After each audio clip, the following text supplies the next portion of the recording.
Scott Hall stood as one of professional wrestling's most magnetic and compelling figures, completely shattering the industry's landscape when he helped unleash the New World Order. He masterfully transitioned from an unremarkable mid-card talent into the unforgettable bad guy Razor Ramon, a genuine cultural phenomenon who elevated the Intercontinental Championship with unparalleled style and swagger. In 2022, at the age of 63, his life came to a tragic end after the difficult decision was made to remove him from life support.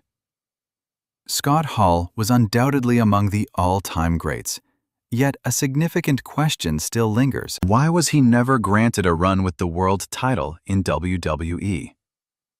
In 1958, Scott Oliver Hall was born in St. Mary's County, Maryland, embarking on a life of constant motion that few could comprehend. As the child of a career military officer whose orders were ever-changing, young Scott was perpetually uprooted and transplanted into unfamiliar surroundings nearly every single year until he reached the age of 15. While the world of professional wrestling deeply captivated his imagination from his earliest days, the route to the squared circle was anything but direct or obvious. Following his graduation, Scott navigated his early adulthood like a rudderless vessel, accepting any job he could find that would help him pay the bills. His towering stature and an innate aura of intimidation made him a natural fit for security, leading to steady employment as a bouncer for various bars and nightclubs, where he stood watch over the chaotic nightlife. But destiny often intervenes with violent force when we are least prepared for it.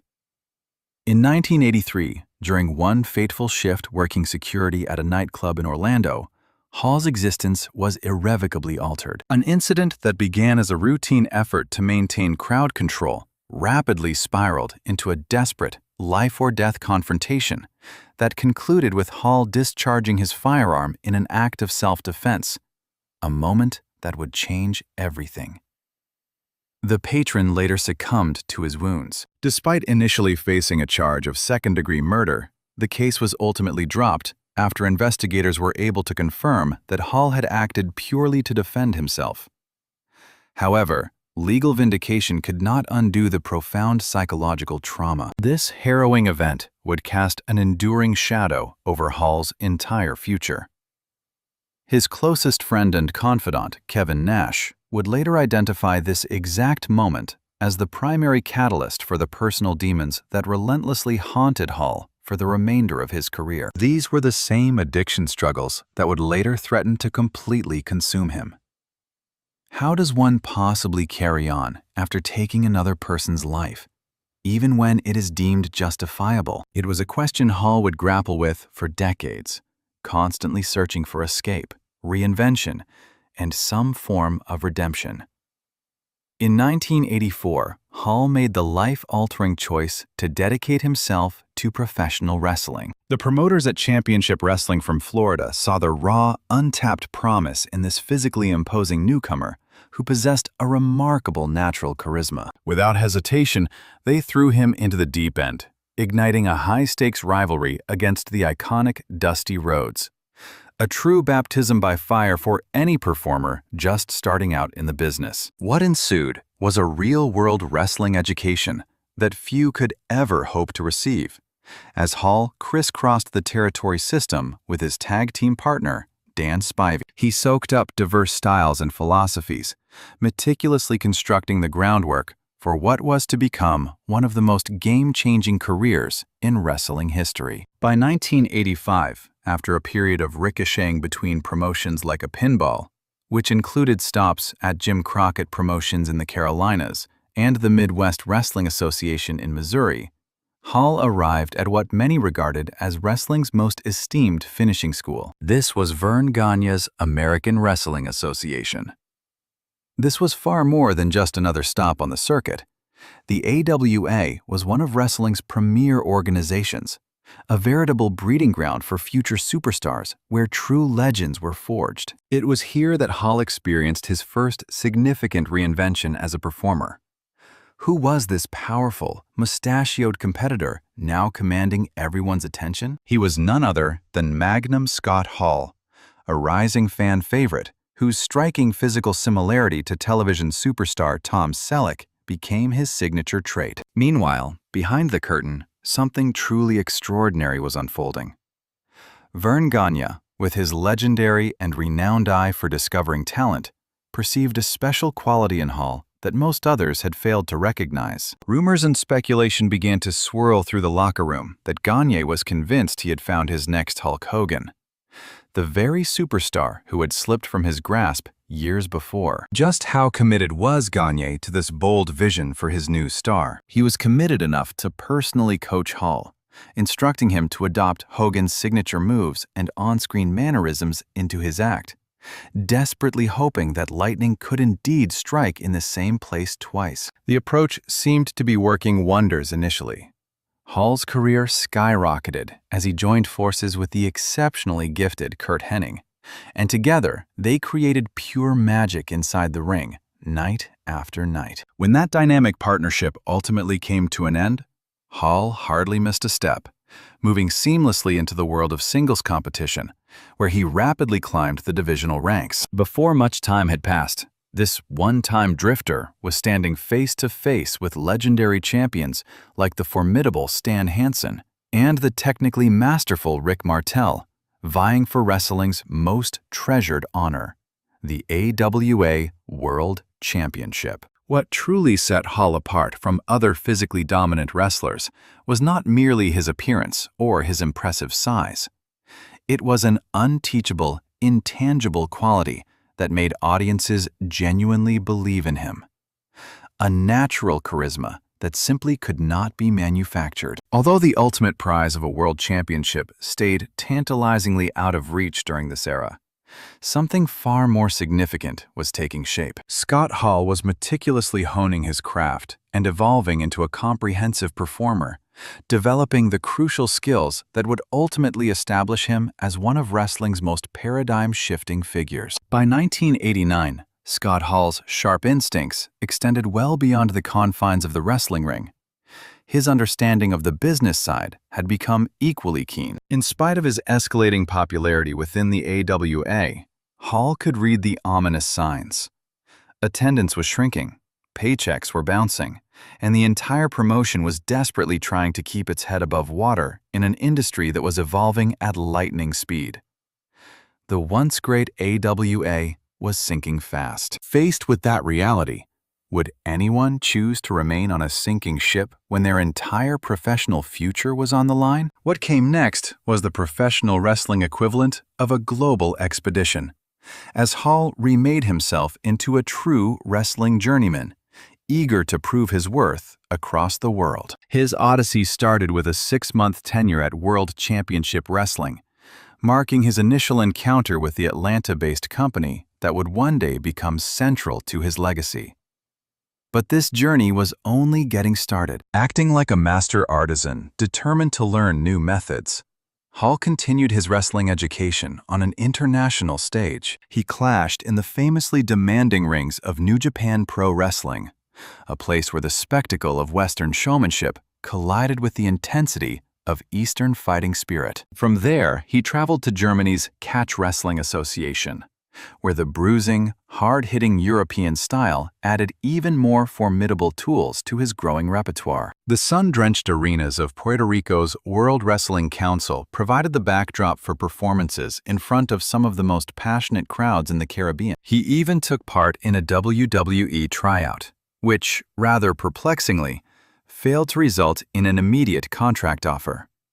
One has to wonder what they failed to see that they would later come to deeply regret. By 1991, Hall's professional compass guided him back to WCW, where his metamorphosis pressed forward with the creation of the Diamond Stud, a character that was dripping with machismo and arrogance, effectively channeling the brash essence of Rick Rude, while being managed by the flamboyant Diamond Dallas Page. This freshly minted version of Hall sliced through WCW's mid-card roster, dispatching veterans like Tommy Rich and Tom Zenk with an almost casual yet devastating efficiency. It was during this specific return to WCW that the gears of wrestling history began to quietly turn, setting in motion its most consequential chapter. Hall entered into a brief yet incredibly significant alliance with another towering competitor who was then known by the name Vinny Vegas. It was none other than the imposing figure of Kevin Nash. At that moment, neither man could possibly have foreseen that their brief, temporary alliance was merely the opening chapter of a friendship that was destined to completely reshape the entire wrestling industry. Even though he had finally carved out a comfortable niche for himself in WCW, when the WWE came calling with a contract in May of 1992, Hall seized the monumental opportunity without a single moment of hesitation. There are times when tremendous success requires absolutely perfect timing, and Hall had an uncanny intuition that his defining moment had finally arrived on his doorstep. For the single most important call of his professional life, a call that would forever elevate him from a seasoned journeyman to a globally recognized household name. In May of 1992, Scott Hall made his grand debut on the WWE's massive stage as Razor Ramon, a character that would go on to permanently alter the course of wrestling history. But what makes this so incredibly compelling is that this wasn't just another pre-packaged gimmick handed down from the creative team. The slick-talking, gold chain-adorned bad guy was born directly from the depths of Hall's own vivid imagination, crafted after he had deeply immersed himself in Al Pacino's legendary portrayal of Tony Montana in Scarface. Consider for a moment how many wrestlers can genuinely claim to have created their own career-defining personas from scratch.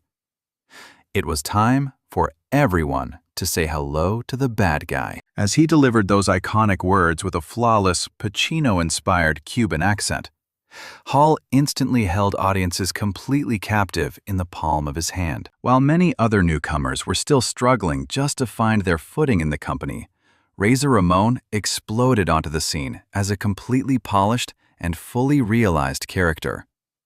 His methodical dismantling of the WWE's undercard talent was about so much more than simply winning matches. It represented a calculated and deliberate process of character building that was designed to make him look absolutely and undeniably lethal in the ring. Each and every toothpick that he casually flicked at his fallen opponents was a piece of theater, telling a grander story of pure arrogance and untouchable superiority that audiences found impossible to ignore. Then, something truly unexpected began to unfold during those early months. Despite being meticulously positioned as a clear-cut villain, the fans couldn't resist admiring him. What exactly is it that makes certain antagonists so utterly irresistible? Razor's undeniable swagger, his unshakable confidence, and his inherent coolness made him one of wrestling's very first examples of a cool heel.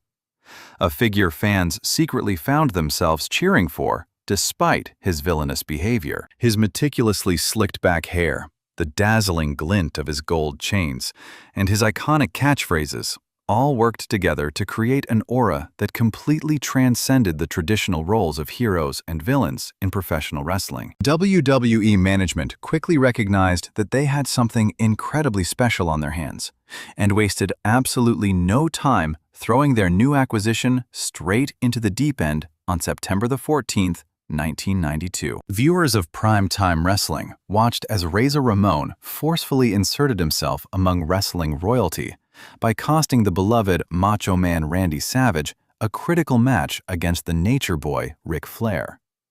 Interfering against a living legend like Savage was hardly just any debut feud. It served as an unmistakable and immediate signal that the highest levels of management viewed Scott Hall as certified main event material from the very start. Can you honestly conceive of a more incredible spotlight for a brand new performer, sharing the squared circle with three absolute, certified legends of the sport? This led to a tag team collision that featured Razor and Flair clashing with Savage and Mr. Perfect.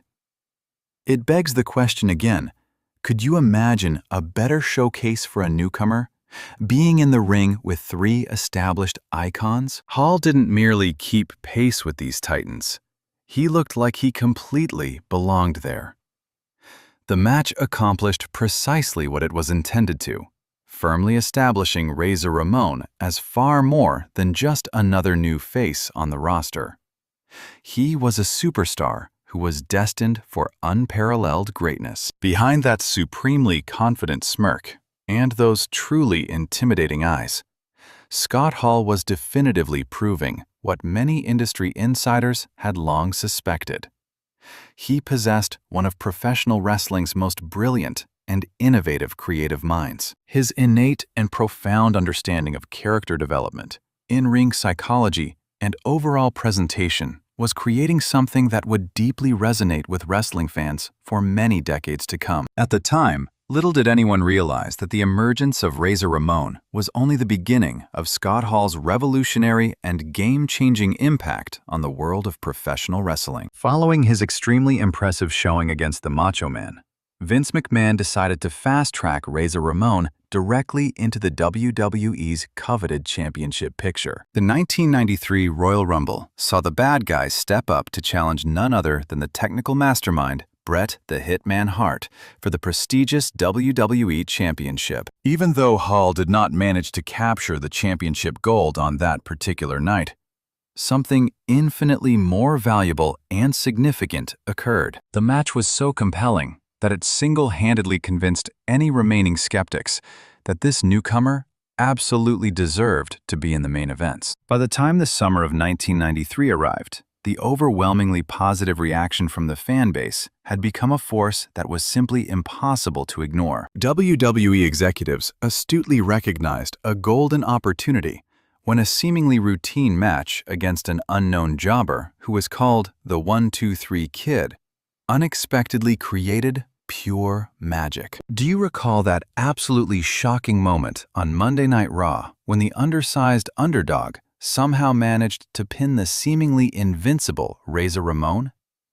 That stunning upset victory did far more than just launch Sean Waltman's career into the stratosphere. It also provided the absolute perfect storyline catalyst for the next stage of Scott Hall's fascinating character evolution. Instead of reacting with predictable anger and aggression, Razor demonstrated an unexpected degree of sportsmanship.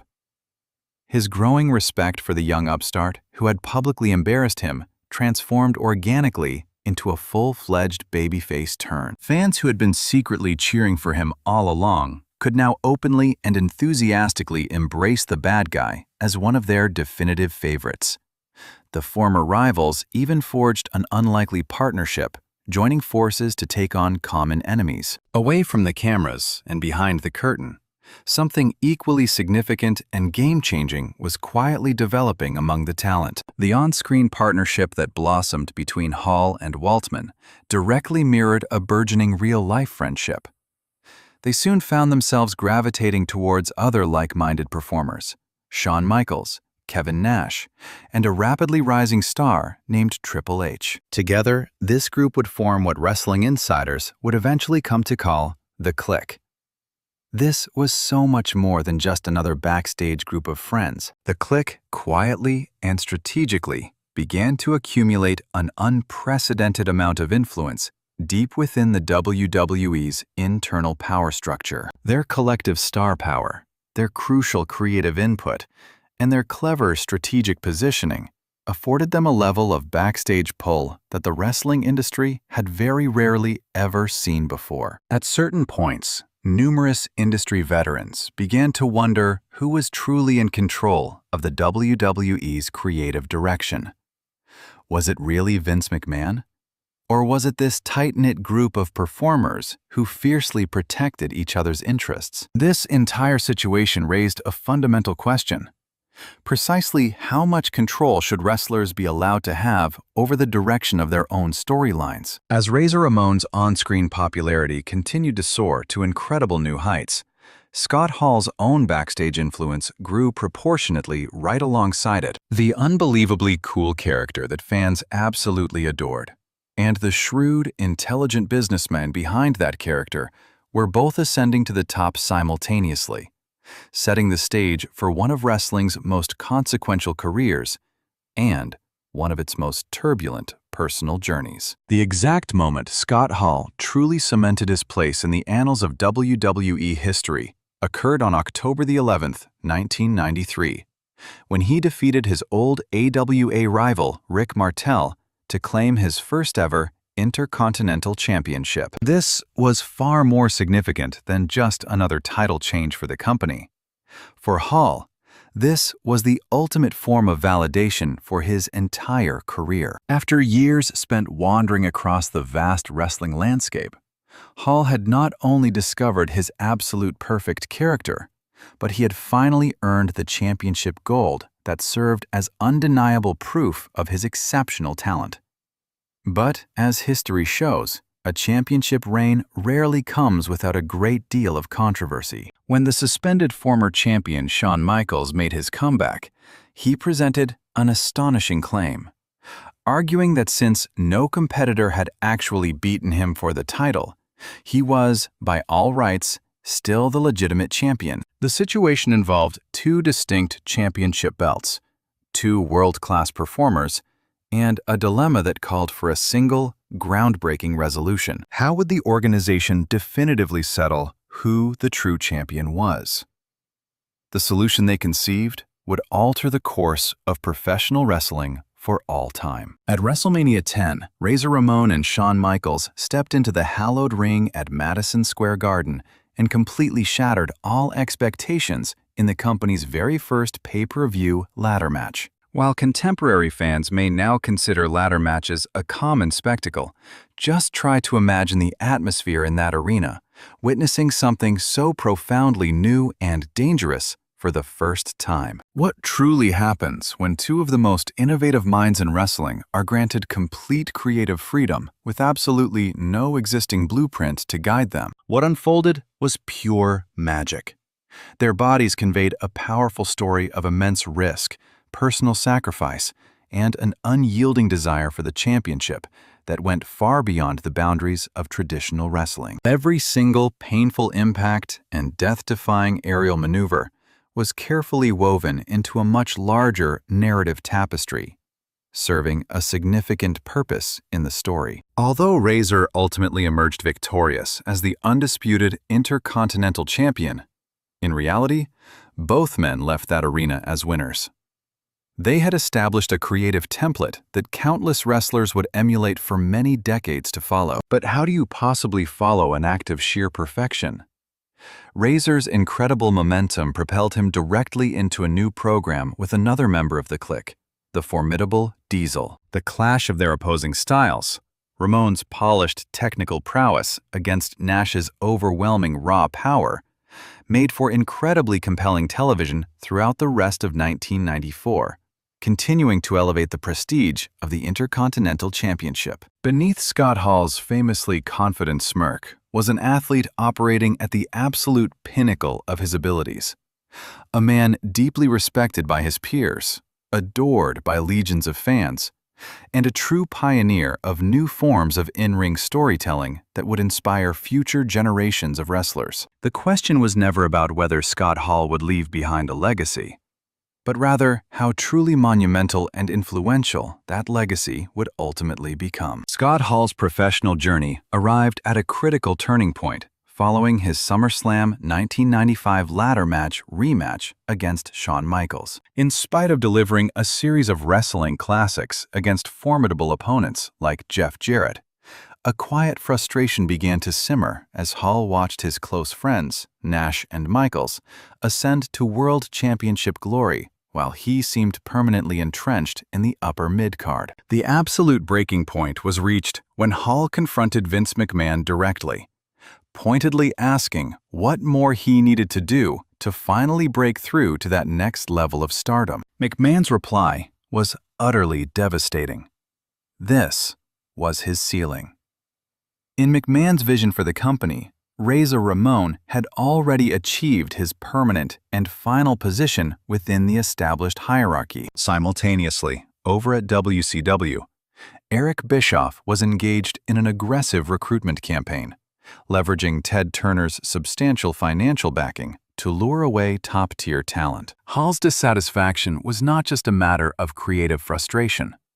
Kevin Nash later revealed that significant financial concerns were also a major factor, as both men felt they were being severely underpaid relative to their massive drawing power. By the early months of 1996, both Scott Hall and Kevin Nash had officially tendered their resignations from the company. Their final performance together would become the stuff of wrestling legend: the notorious curtain call incident at Madison Square Garden, where the Clique shattered character to publicly embrace breaking wrestling's most sacred code of kayfabe. With his contract officially expired and a burning desire to demonstrate his genuine worth, Scott Hall readied himself to unleash one of the most industry-altering shockwaves in the entire history of professional wrestling. The events that came next would shake the foundations of professional wrestling down to its very core, changing the landscape forever. On May 27, 1996, during a live broadcast of Monday Nitro,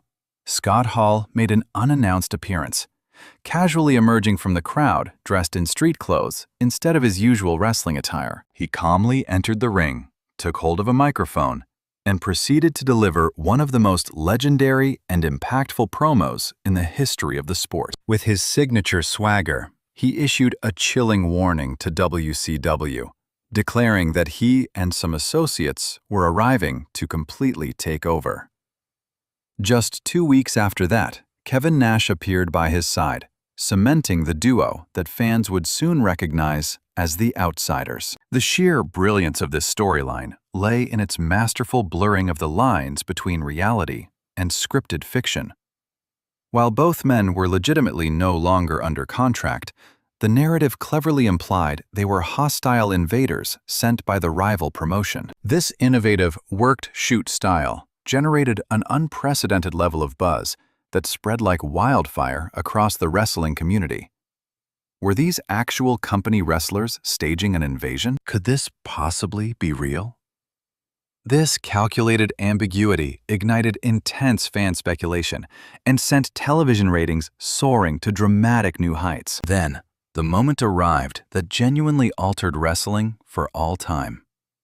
At Bash at the Beach on July 7th, Hall and Nash had promised to reveal a mystery partner for their six-man tag team match. When Hulk Hogan, who had been wrestling's greatest hero for more than a decade, was revealed as their ally, turning into a villain for the first time since he became a mainstream icon, the shock from the audience was so intense it was almost tangible, as enraged fans showered the ring with garbage. Hogan then officially announced the creation of the New World Order, effectively declaring all-out war on WCW itself. The NWO storyline far transcended conventional wrestling narratives.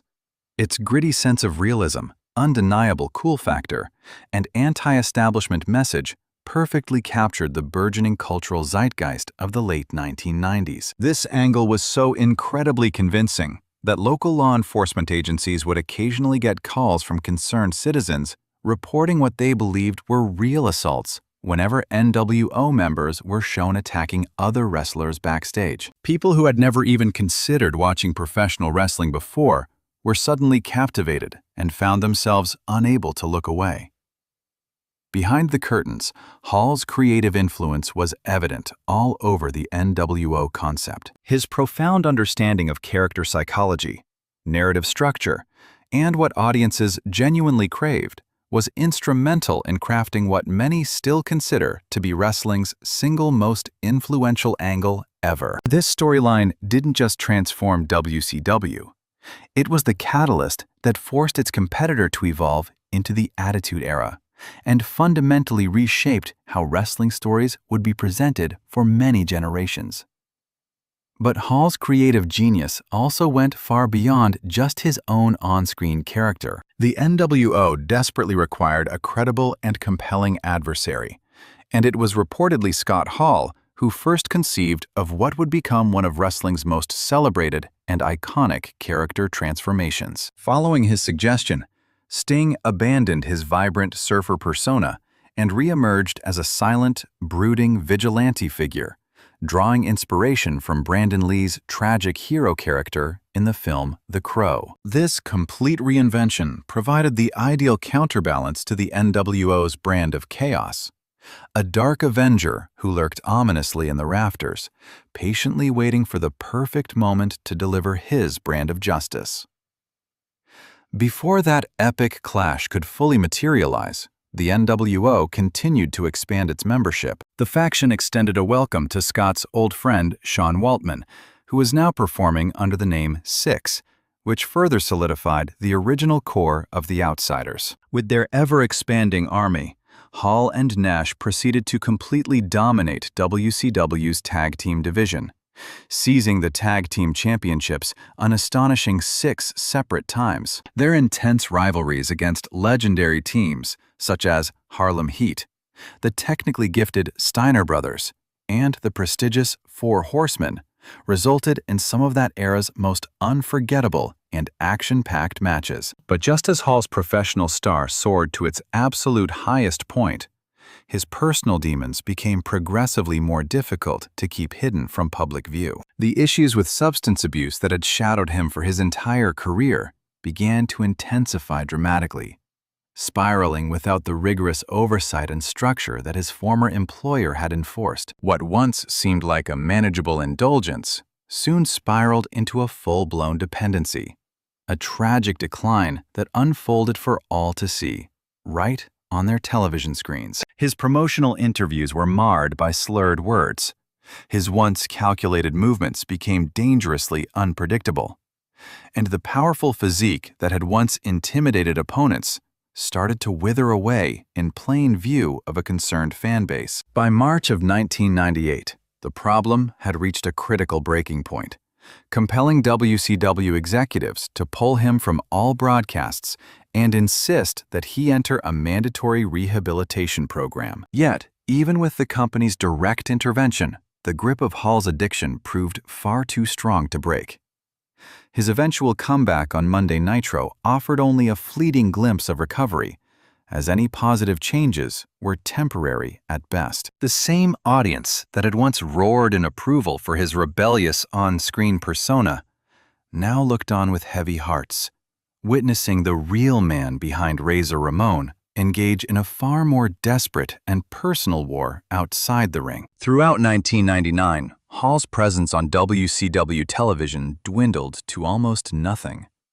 On the rare occasions he did appear, his condition was so alarming, it only fueled further worry. In a move that can only be described as a profound ethical failure, the company made the deeply disturbing decision to exploit his personal demons for profit, repackaging him under the degrading moniker of Last Call Scott Hall. This new gimmick involved him staggering toward the ring, often with a drink in his hand, blurring the lines between performance and his very real affliction. This blatant capitalization on a man's life-threatening addiction stands as one of the darkest chapters in wrestling's narrative history. After a loss to Sid at Super Brawl 10 in February of 2000, Hall vanished from WCW for good, and what followed was a tumultuous period defined by a string of short-lived, troubled appearances elsewhere. He made a fleeting appearance in Extreme Championship Wrestling, and even attempted runs in New Japan, but these opportunities only served to cast a brighter spotlight on his severely deteriorating condition. Fans who had once admired his brilliant in-ring psychology now saw a man who was visibly struggling just to function. But wrestling seemed poised to offer an unforeseen lifeline in 2002. WWE, having acquired the assets of its former rival WCW the year before, decided the time was right to bring back the iconic NWO faction, reuniting its founding members at the February No Way Out pay-per-view. In a shocking moment, Hall, Nash, and Hogan stormed back onto WWE programming, making their presence known by interfering in the high-stakes world title clash between Stone Cold Steve Austin and Chris Jericho. The storyline that grew from this confrontation, pitting Scott Hall against Steve Austin, looked like a guaranteed blockbuster on paper. It was a clash between two of the most groundbreaking figures in the industry, finally happening for real. Yet, what would have been an epic encounter just a few years prior felt tragically hollow. as it was painfully obvious Hall was battling severe personal demons. Their match at WrestleMania 18 is unfortunately remembered not for its competitive fire, but for Hall's over-the-top reaction to Austin's finishing move. A moment that encapsulated the overall disappointment. Beneath the surface of the charismatic innovator who changed the industry, there was a man locked in a conflict far more brutal and relentless than any opponent he ever faced inside the ring. This stark difference between the revolutionary performer on screen and the tormented soul behind the curtain served as a grim reminder of the profound human cost that can be hidden beneath wrestling's grand spectacle. In the aftermath of WrestleMania, the entire NWO reunion angle quickly fell apart after Hulk Hogan made a surprising and abrupt turn as a fan favorite, effectively abandoning the group. Scrambling to keep the concept afloat, Hall and Nash brought in their old friend and fellow Clique member, Sean Waltman, in a desperate bid to reignite the magic that had once made their faction so dominant. But the storyline had lost all of its initial spark, and the magic was clearly gone. By that summer, WWE unceremoniously pulled the NWO from its programming altogether. For Scott Hall, however, the end would arrive even more suddenly.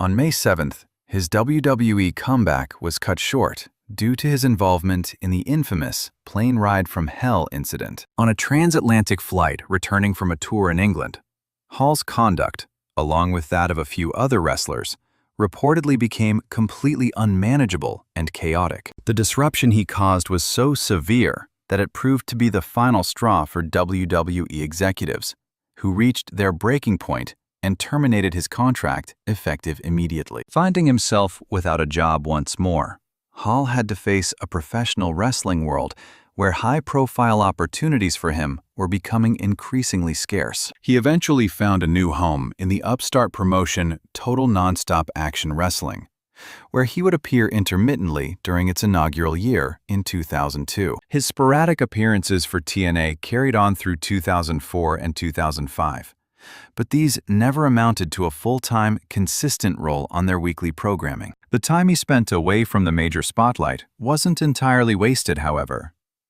Away from the cameras, Hall made several courageous attempts to seek professional help and enter rehabilitation. While achieving long-term sobriety proved to be an incredibly difficult challenge, these repeated efforts clearly showed that he understood the gravity of his situation and genuinely wanted to overcome his addiction. Every single one of these attempts to get sober was a deeply personal fight, a war waged within himself that was far more arduous than any championship match he ever had. On November 1st, 2007, a visibly healthier Scott Hall made his return to TNA television.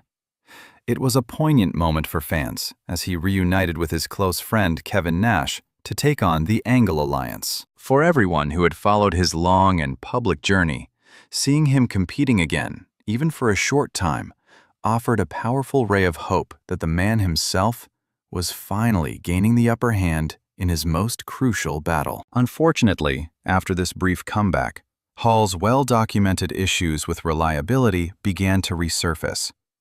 He failed to appear at several scheduled events, a professional lapse that caused significant damage to his standing with TNA. Consequently, the company kept him off their programming until January of 2010, when he made another surprise return, joining forces with Nash and Waltman to create The Band, an obvious and nostalgic recreation of their NWO and Clique heyday. Even with Hulk Hogan's on-screen efforts to get Hall and Waltman thrown out of the promotion, the band relentlessly continued on their path of chaos, ambushing numerous wrestlers on the TNA roster. All of this disruption reached its apex on May 13th, when the reunited Outsiders managed to successfully capture the TNA World Tag Team Championship titles. This moment of triumph, however, was destined to be fleeting. Just 1 month later, on June 14th, TNA was forced to strip them of the championships after the company once again released Hall. Yet again, Hall's persistent battle with substance abuse had cost him his job and derailed his professional life. This time was different, though, as he finally acknowledged the desperate severity of his situation and the urgent need for intervention. In a moment of profound clarity, he contacted WWE to take them up on their generous policy to pay for rehabilitation for any of their former performers, regardless of current employment status. This particular stay in rehab uncovered a startling new medical issue. While recovering from a severe bout of double pneumonia, doctors delivered another blow: a diagnosis of epilepsy, a condition most likely brought on by years of alcohol abuse. This diagnosis meant he would have to start a daily medication regimen just to manage seizures, which added an entirely new and serious complication to his already precarious health situation. As if that were not enough to contend with, Hall also had a pacemaker fitted during this time, introducing yet another critical, life-threatening health condition into the mix. His very survival now hinged on staying sober and adhering to a strict medical regimen, a challenge that proved overwhelming. Despite his awareness of the dangers, addiction's hold remained powerful. The years that followed were marked by numerous relapses, including a terrifying incident in April of 2011 that saw him hospitalized for severe cardiac issues directly caused by an overdose. Then, in 2013, just when it seemed all hope was lost and his future looked its most grim, a lifeline appeared from the most unlikely of sources: his friend and fellow wrestler, Diamond Dallas Page. By this point in his life, Diamond Dallas Page had successfully reinvented himself, transitioning from a celebrated wrestling icon into a dedicated wellness guru.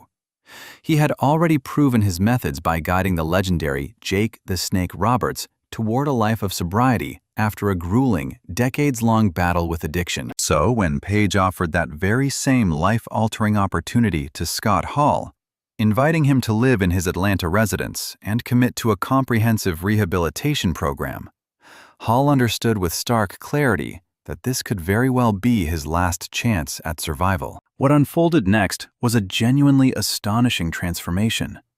In just a matter of months, the profound improvements in Hall's physical condition and mental well-being became undeniably apparent to all who saw him. Utilizing a holistic strategy that integrated professional therapy, a detoxification process, and his own groundbreaking yoga system, Page managed to achieve a breakthrough that had eluded countless conventional rehabilitation centers. Diamond Dallas Page essentially gave Scott Hall the tools to reclaim his own life, and inspired by this progress, the entire wrestling community came together, launching a crowdfunding campaign to support Hall's arduous journey back to health. Through this widespread and heartfelt effort, DDP successfully raised almost $110,000, a sum specifically earmarked to pay for the critical medical procedures that Hall was in desperate need of. This funding covered a much-needed hip replacement surgery and significant dental restoration.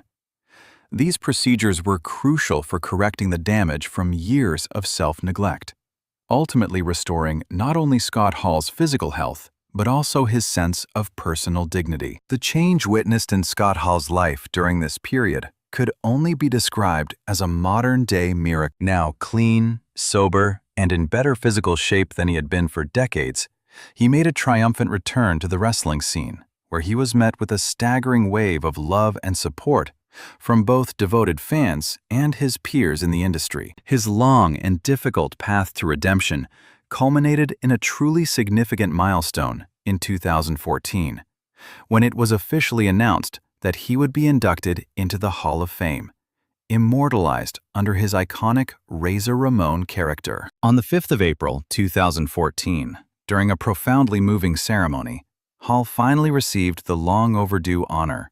Standing proudly on stage, flanked by his brothers from the clip, he proceeded to deliver one of the most unforgettable induction speeches in wrestling history, where his famous catchphrase, "Bad times don't last, but bad guys do," resonated with a powerful and deeply personal new significance. This celebration was about so much more than his accomplishments inside the squared circle. It represented the ultimate victory for a man who had stared into the abyss and fought his way back from the very brink of self-destruction. From that momentous night forward, Despite encountering a few minor stumbles along the way, Hall successfully maintained his hard-won sobriety. His personal evolution went far beyond just physical recovery. It unveiled a man who had found a sense of tranquility, finally at peace with his monumental legacy in the wrestling business and the turbulent personal journey he had endured. His focus and source of pride gracefully shifted toward his son, Cody Hall, as he watched him carve out his own distinct career in respected promotions such as New Japan Pro Wrestling and Pro Wrestling No. Scott Hall never completely disappeared from the wrestling landscape, often making periodic and welcome appearances at major events, usually alongside his old stablemates from the Clique or the NWO. These cherished, nostalgic appearances serve as a powerful reminder of his lasting influence, not only as an exceptionally skilled performer during his prime, but also as one of the industry's most brilliant creative forces. A man who crafted legendary personas and was pivotal in architecting the revolutionary New World Order angle that permanently altered the course of professional wrestling. So why did a talent as immense as Scott Hall never capture a world championship? This question stands as arguably the most compelling what if in the entire history of modern wrestling. From the moment Hall made his debut as the charismatic Razor Ramon, the company wasted no time in positioning him at the top of the card, placing him in programs with main event fixtures like the legendary Ric Flair and Macho Man Randy Savage. For the duration of his tenure, he consistently hovered near the pinnacle of the roster, producing timeless matches and unforgettable rivalries. In fact, his groundbreaking ladder matches for the Intercontinental Championship against Shawn Michaels completely revolutionized the business. All the essential ingredients for a top-tier superstar were present.